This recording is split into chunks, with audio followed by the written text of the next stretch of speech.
I'm Nicole from Western New York Muslims, and we have the honor today to have Imam Zaid Shakir come down to Buffalo and spend a great week with us and give us a lot of information. So thank you for coming here. You're more than welcome. Thank you. It's a great honor to be here. So you're very involved. You have a lot of things that you do. You're attending conferences, reviving the Islamic spirit. I think I've seen you there. You're involved with Zaytuna, the institute that's now grown and is now this college and has a lot of great opportunities. Do you want to explain a little bit about that liberal arts college? Alhamdulillah, we feel that our community has matured to the point that we need higher level institutions to meet the needs of our community in terms of educating our future leaders. I think it's time for a Muslim hospital institution that reflects our values and would add something to the American mosaic. So Zaytuna College is part of that process of growth and maturation. And the other day you mentioned the mission statement, and it was very nicely how you said it. Can you just say what the mission of that? Well, I can summarize it. I didn't memorize it word for word, but it's to prepare morally committed, spiritual, intellectual, and societal leaders conversant with the Islamic, grounded in the Islamic tradition and conversant with the modern trends, ideas, and movements that are shaping our world. Okay.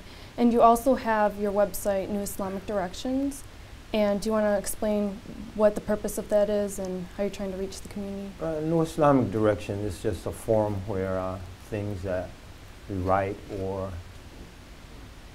Facebook, Twitter, blogging, articles, publications, audio visual, all can be accessed at one site. So that's really the purpose of New Islamic Directions, and to provide a forum where people can go to get a Muslim view on contemporary events and politics, social happenings. So that's the essence of New Islamic Direction. Okay. And you came here to Buffalo and you had a 2-day seminar on taqwa. For those of the community members who are unable to attend, can you briefly explain what the main concept you talked about? What is taqwa, and what was the main point that you wanted to tell the community? The main point was that hopefully as Muslims, alhamdulillah, we believe, and that's what makes us a Muslim. Once we believe, I think it's incumbent upon us to grow. And taqwa, in my estimation and the estimation of many scholars and individuals that I respect contemporarily and historically, taqwa is really the foundation for a Muslim's growth. Because as we grow in our connection with Allah, that's based on our consciousness of Allah, that's the essence of taqwa. Our love will deepen, our devotion will therefore deepen, and our connection, our enhanced connection with our Creator, will lead us to endeavor to worship and to serve more thoroughly. So that's the essence of the message we were trying to convey. Okay, and then I also know you're involved with interfaith initiatives between the Christian and Muslim community. Can you tell us a little bit about that? In fact, I was last Thursday in San Jose, University of California in San Jose. We had an interfaith forum that included Muslims, Christians, Jews, Sikhs, discussing how our various religions advocate or contribute to social justice and economic equity. So that was an opportunity to come together with other faith, members of other faith communities around a common goal. So I think that's the essence of how I view interfaith work, not so much as theological discussions to win people over to particular arguments, but identifying goals that are larger than the resources of any one community to tackle. And I think world peace, economic justice, some of the UN millennial goals, such as eradicating malaria, something I've worked on in the past, these are all big issues that behoove us to come together despite our differences in faith or religion. Do you have any tips for the community here? Because there are a lot of faith initiatives, but sometimes we notice the same community members keep on attending, and part of those discussions, how do you branch out? How do you get that awareness and get that interest in the community coming together? I think if the leaders in the community focus on practical issues, it's far easier to rally community members. If the focus is on theological discussions, I think some Muslims and members of other faith communities will see that, well, I don't want to be involved. I'm happy being a Muslim. I don't want to hear what other people believe. And you know, that's a natural tendency, I think, amongst religious people, some religious people. But if the focus is on action, we want to join together with members of other faiths to address gang violence, or to address the troubles that immigrants are having, or to address practical issues. I think it's far easier to rally support in the community. No, I think that's a very wise idea. I wanted to ask about other topics in Islam that there isn't enough dialogue on, that scholars really need to focus on, the community needs to really start thinking about and talking about. Do you have anything in mind? Well, I think is very important, even though there's a small radical element, I shouldn't say radical, violence-prone element, really minuscule in the community, but the fact that it's there and then becomes fodder for ill-willed people to discredit the entire Muslim community, I think that the leaders and scholars really have to hammer home the point of the sanctity of human life, the sanctity of the public space, respecting that, and that this isn't a realm for violence, this is a realm for dialogue, it's a realm for dissent.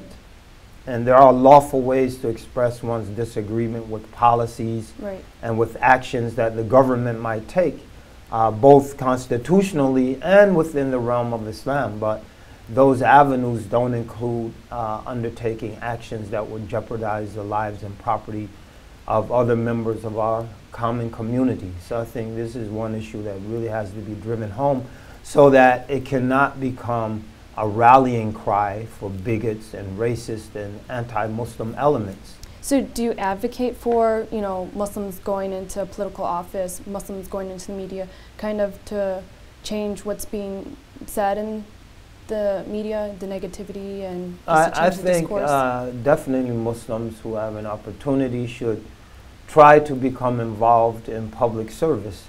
And not so much to specifically do things for the Muslim community, but to work for a society where the rights and the beliefs of all members of the society are respected, Muslims and others.